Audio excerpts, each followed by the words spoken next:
رمضان کا دوسرا روزہ تھا۔ گھر میں سب نے آج بھی طے کیا کہ سب مل کر روزے رکھیں گے۔ عائشہ نے سوچا کہ آج وہ کچھ اسپیشل کرے گی۔ صبح کے وقت جب علی، عائشہ اور ان کی ماں نے سحری کی تیاری کی، عائشہ نے اپنی ماں سے کہا، ماں آج میں نے سوچا ہے کہ میں اپنی سیونگ سے صدقہ کروں۔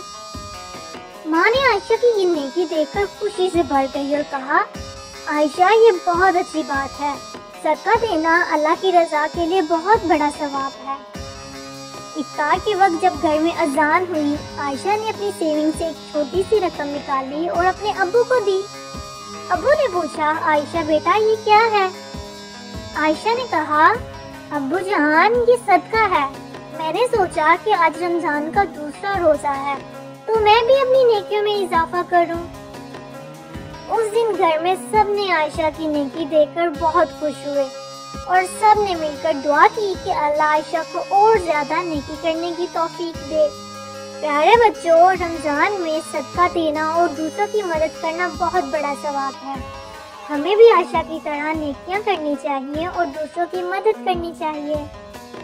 مزید اچھی ویڈیوز دیکھنے کے لیے اس ویڈیو کو لائک اور شیئر کریں۔